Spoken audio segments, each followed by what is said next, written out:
Abuse ചെയ്ത് പരിചയമുണ്ടോ? Abuse ചെയ്ത് പരിചയമുണ്ടോ? Abuse ചെയ്ത് പരിചയമുണ്ട്. ഞാൻ ആർക്കെങ്കിലും ഇല്ല. അവരുടെ മൈൻഡ് സെറ്റ് അറിയോ? അതുകൊണ്ട് നമുക്കറിയാം. അതെങ്ങനെ അറിയാം? ഞങ്ങൾ ബസ് അതെങ്ങനെ മാഡത്തിന് അബ്യൂസറിന്റെ മൈൻഡ് സെറ്റ്? പബ്ലിക് ട്രാൻസ്പോർട്ടിൽ ട്രാവൽ ചെയ്യുന്ന സമയത്ത് ഒരാൾ അടുത്ത് വന്ന് നിന്ന് അവന്റെ കൈ അനങ്ങിയാൽ നമുക്കറിയാം. അതെ മാഡം, അത് ദീപകിന്റെ മരണവുമായിട്ട് ബന്ധപ്പെട്ട ഒരു ചാനൽ ചർച്ചയാണ്, ശ്രീകണ്ഠൻ നായരുടെ ചാനൽ ചർച്ചയാണ്. ഒരു സ്ത്രീ എന്നത് രാഹുൽ ഈശ്വരനോട് ചോദിക്കുന്നുണ്ടായിരുന്നോ? അബ്യൂസ് ചെയ്ത് പരിചയമുണ്ടോ? അബ്യൂസ് ചെയ്ത് പരിചയപ്പെടാതെ തൊഴിലുറപ്പ് വല്ലതും ആണത്? അബ്യൂസ് ചെയ്ത് പരിചയമുണ്ടോ? അബ്യൂസ് ചെയ്ത് അല്ലെങ്കിൽ അബ്യൂസ് ചെയ്യപ്പെട്ട സ്ത്രീകളുടെ മാനസികാവസ്ഥ നിങ്ങൾക്ക് അറിയാവോ?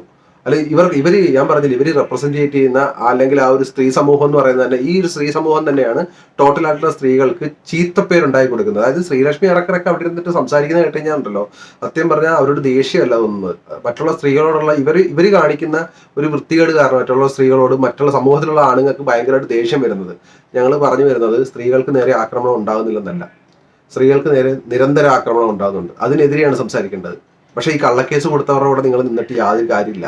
അവര് കോടതി തന്നെ പറയുന്നത് 7 വീഡിയോ എടുത്തിട്ട് പല വീഡിയോകളിൽ നിന്നുള്ള ആംഗിൾ എടുത്തിട്ട് കൂട്ടിച്ചേർത്തുകൊണ്ടാണ് ഈ വീഡിയോ ഉണ്ടാക്കിയെന്നുള്ളത് തന്നെ ആ കുറ്റപത്രത്തിൽ അത് കറക്റ്റായിട്ട് പറയുന്നുണ്ട്.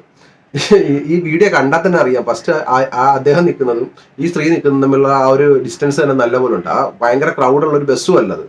അതുപോലെ തന്നെ ഇപ്പം അവർ ആ വീഡിയോയിൽ മറ്റുള്ളവരുടെ മുഖം ചിത്രീകരിച്ചെന്ന് പറഞ്ഞ് വേറൊരു സ്ത്രീ ഇവർക്കെതിരെ കേസ് കൊടുത്തിട്ടുണ്ട്. നിങ്ങൾക്ക് ഇപ്പം ഇത് മനസ്സിലാകുന്നില്ല എന്നുള്ളതാണ്. എന്നിട്ട് അവരെ പൊക്കി പിടിച്ചുകൊണ്ട്, അതായത് മറ്റുള്ള സ്ത്രീകൾക്ക് ബസ്സിൽ വെച്ച് ഒരുപാട് ബുദ്ധിമുട്ടുകൾ ഉണ്ടാകുന്നുണ്ട്, ഇല്ലെന്നൊന്നും ഞങ്ങൾ പറയുന്നില്ല. പക്ഷേ ദീപകിന്റെ കാര്യത്തിൽ മാത്രമാണ് ഞങ്ങൾ സംസാരിച്ചുകൊണ്ടിരിക്കുന്നത്. ഞാൻ സംസാരിച്ചുകൊണ്ടിരിക്കുന്നത്. നിങ്ങൾ ഈ ശ്രീലക്ഷ്മി ഇറക്കലൊക്കെ പറഞ്ഞു വരുന്ന സ്ത്രീകൾ ഈ ഒരു വിഷയത്തിൽ കള്ളം പറയില്ല.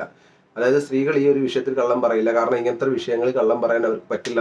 സത്യം പറഞ്ഞാൽ 50% മുകളിൽ ഈ കൊടുക്കുന്ന പരാതികളിലെല്ലാം വ്യാജ പരാതികളാണെന്നുള്ള കാര്യം കോടതിക്കും അറിയാം, സമൂഹത്തിനും അറിയാം. പിന്നെ നിങ്ങൾ ഇതിനു വേണ്ടി ബാധിച്ചുകൊണ്ടിരിക്കുകയാണ്. സ്ത്രീകൾ കള്ളം പറയില്ല, സ്ത്രീകൾ ക്രിമിനൽസ് അല്ല.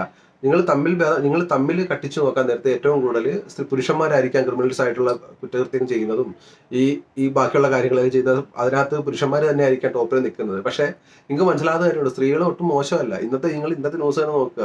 പക്ഷെ മറ്റേ ക്രീം എടുത്ത് മുഖത്ത് തേക്കുന്ന ക്രീം മാറ്റി എന്ന് പറഞ്ഞാൽ അമ്മയുടെ കമ്പിപ്പാരൊക്കെ അമ്മയുടെ നടുവടിച്ച് പൊട്ടിച്ചിട്ടുണ്ട്. അതുപോലെ തന്നെ കുഞ്ഞിനെ എറിഞ്ഞു വന്നിട്ടുള്ള അമ്മയ്ക്ക് ശിക്ഷ വന്നിട്ടുണ്ട്.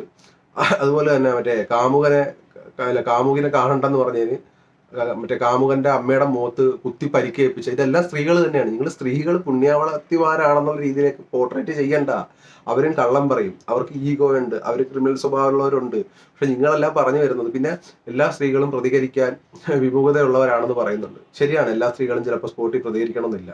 പക്ഷെ ഇവരൊരു പഞ്ചായത്ത് മെമ്പറാണ്. ഇവർ മീറ്റിംഗ് കണ്ടക്ട് ചെയ്യാനും സമൂഹത്തിൽ ഇറങ്ങി പ്രവർത്തിക്കാനും ഭയങ്കര കഴിവുള്ളൊരു സ്ത്രീയാണ് ഇവരുടെ വീഡിയോ. ഇവരൊരു ബ്ലോഗറാണ്, ഇവർക്ക് പറയാനും കുഴപ്പമൊന്നുമില്ല. പക്ഷെ അപ്പം മറ്റുള്ള സ്ത്രീകളാണെങ്കിൽ പിന്നെ പറയും ഇവർ ബ്ലോഗർ ആയതും ഒരു പഞ്ചായത്ത് മെമ്പറാണ്, ഇവർക്ക് എല്ലാ എക്സ്പീരിയൻസും ഉള്ള ആൾക്കാരാണ്.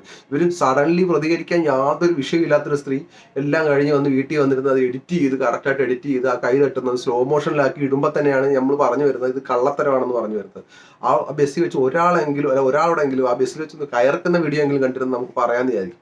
ആ പാവത്തിനെ കൊലക്ക് കൊടുത്തിട്ടും അവിടെ വന്നിരുന്നിട്ട് ഇങ്ങനെ വീരവാദം അടിക്കാൻ യാതൊരു ഉളുപ്പും ഇല്ലെന്ന് മനസ്സിലാക്കുക എന്നുള്ളതാണ്.